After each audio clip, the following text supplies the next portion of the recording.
Bonjour et bienvenue dans l'entretien de France 24. Notre invité aujourd'hui est Sid Ahmed Rossali, ancien Premier ministre algérien. Monsieur Rossali, merci de répondre à notre invitation. Et c'est moi qui vous remercie de m'avoir invité et je salue tous vos auditeurs.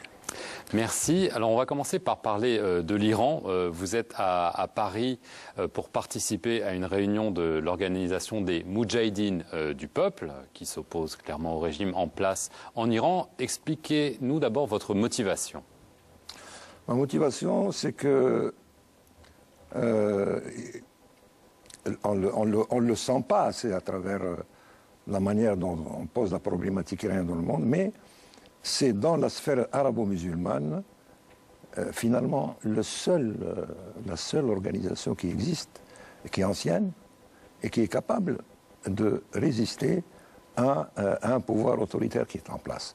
Vous avez remarqué donc le printemps arabe, quand ça a commencé en Tunisie, en Libye, qu'est-ce qu'on a constaté?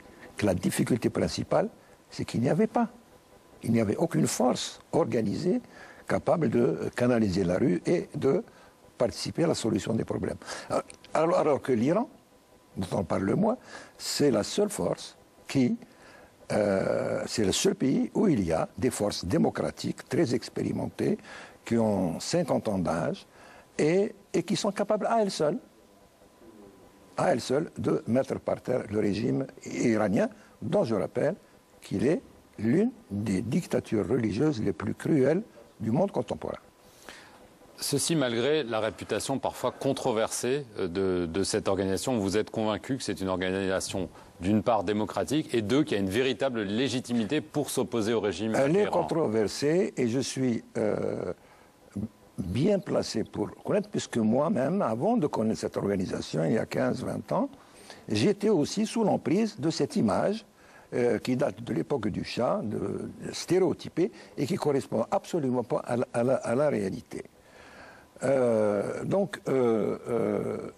C'est une organisation qui est démocratique, qui ne nie ni son iranité, ni son islamité, mais qui est laïque et qui le dit ouvertement, et qui paye le prix très fort.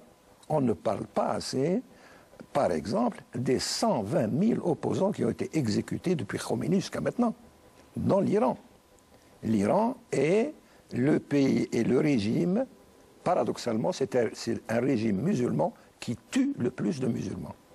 Alors je veux venir à l'Iran et à la question qui se pose avant tout sur la scène internationale en ce moment, c'est la question du nucléaire. Est-ce que d'après vous, les démarches diplomatiques pour le moment entreprises par la communauté internationale sont le meilleur chemin pour parvenir à désamorcer cette crise? Non seulement ce n'est pas le meilleur chemin, mais c'est quelque chose qui aboutira à l'impasse la plus totale. Pourquoi? Parce que on prétend, par la négociation, amener un régime dont par ailleurs on sait très bien que c'est un régime dictatorial, donc non crédible, par la voie de la négociation. Alors, les Occidentaux feignent. Je ne dis pas que la question nucléaire est une question de second ordre. Elle est importante dans cette région comme ailleurs. Mais croire qu'on peut résoudre ce problème par la négociation, un dictateur vous promet tout ce que vous voulez, mais il n'est pas fiable. Donc la seule solution, c'est que le régime tombe. Je n'invite pas les Occidentaux à faire tomber le régime. Il faut laisser le peuple iranien faire son affaire à ce régime-là. Mais je veux en revenir quand même à la question nucléaire. Vous dites qu'il faut changer le régime, ça ne sert à rien de négocier. Mais il y a une autre solution qui est évoquée, c'est la possibilité de frappe militaire israélienne. Les Israéliens ont dit, si la négociation dure trop longtemps et on considère que c'est une farce, nous allons frapper. Est-ce que vous pensez que c'est une bonne solution? La guerre, non. Il ne s'agit pas pour les Occidentaux d'aller faire la guerre. Ce n'est pas leur rôle ni leur droit. Mais au cas où, par malheur, on attaque l'Iran militairement, eh bien, on contribuera à renforcer encore davantage le régime iranien. De deux choses une, ou bien vous considérez que ce régime est crédible, qu'il est démocratique. J'ai entendu, moi, Ahmadinejad, à l'ONU, il y a 2 ans, dire à la face du monde, et sans absolument aucune vergogne, nous sommes le régime le plus libéral du monde. C'est un régime qui défie à la fois le peuple et la communauté internationale, qui veut jouer un rôle privilégié dans cette région. Il veut prendre la place de l'Arabie saoudite sur le plan pétrolier, sur le plan diplomatique. Il veut être un sous-gendarme. Hein, et pour cela, il veut y parvenir en augmentant sa capacité de nuisance. C'est tout. Alors, est-ce que la négociation... Alors, ou bien je raconte n'importe quoi, et alors dans ces conditions-là, le régime iranien n'est pas celui que je dis. Et alors, de quel droit on va le frapper militairement? Ou bien on considère qu'il constitue une menace, et ce n'est pas... Et c'est une menace. Et c'est une menace. Mais c'est une menace qui durera tant que ce régime durera. Est-ce qu'il échoit aux pays occidentaux d'aller le faire tomber? Non. C'est au peuple iranien de le faire tomber. Il faut l'aider. Et pourquoi? Il faut en tout cas ne pas l'entraver. En tout cas, ne pas l'entraver.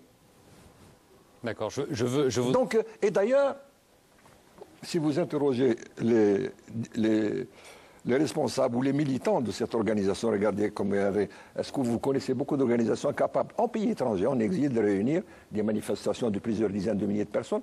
Moi, j'y ai participé depuis 10 ans en France. Donc, il y a une certaine crédibilité. Je ne dis pas qu'ils ont le monopole, mais c'est la seule organisation qui a l'expérience, les moyens et la crédibilité, et aussi qui croient aux valeurs de la démocratie.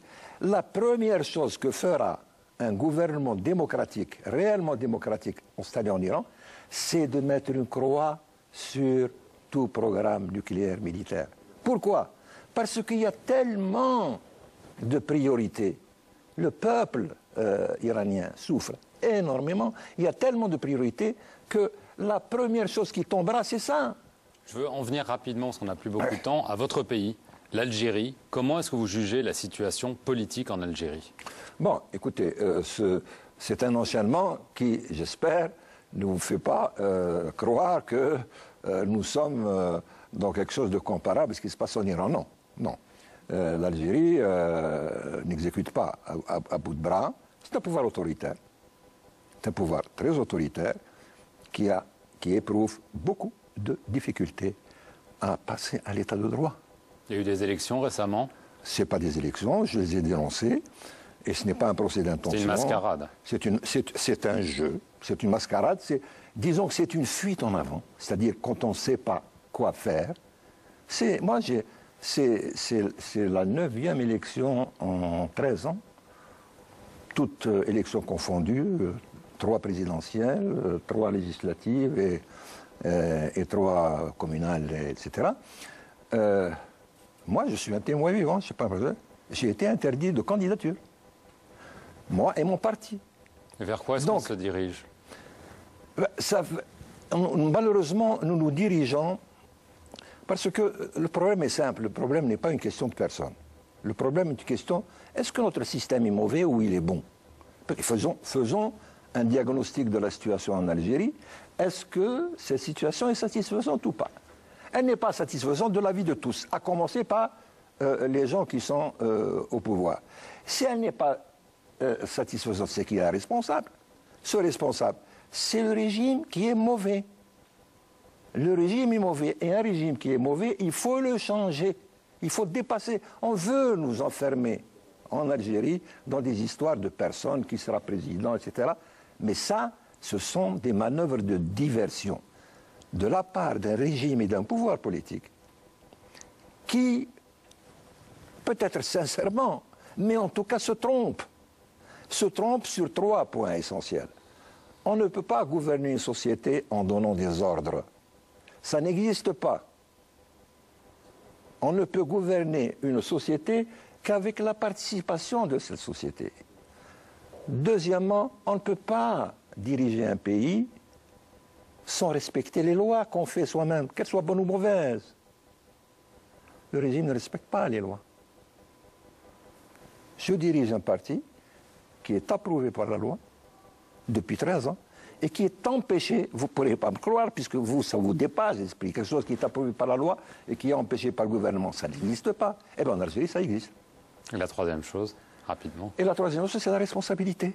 C'est-à-dire qu'il s'agisse de diriger une famille, une entreprise, une armée, un État, quand celui qui prend les décisions n'est pas comptable de ses décisions, c'est-à-dire ne rend pas compte de ses décisions, il est condamné à prendre de mauvaises décisions. Et l'accumulation des mauvaises décisions conduit droit le pays à l'implosion. Actuellement, ça ne se voit pas, parce que nous avons suffisamment d'argent et nous en dilapidons assez pour nous acheter une paix sociale la petite semaine. Mais le jour viendra où il n'y aura plus cet argent, alors là, il faut craindre le pire. Et c'est le scénario que je considère le moins favorable. Moi, j'ai travaillé pendant des années à avoir un changement accepté, consenti, conduit dans l'ordre. Mais à force de refuser le changement dans l'ordre, c'est ce qu'on essaie de faire, par exemple, les Marocains. Les Marocains essayent de faire un changement dans l'ordre. C'est peut-être pas satisfaisant pour tout le monde, mais ça bouge. En Algérie, on refuse le changement dans l'ordre, on s'expose au changement dans le désordre. Et les jacqueries ou les révolutions qui réussissent, il y en a une tous les 10 siècles. On verra. Merci beaucoup, voilà. Sid Ahmed Rosali, d'avoir répondu aux questions de France 24.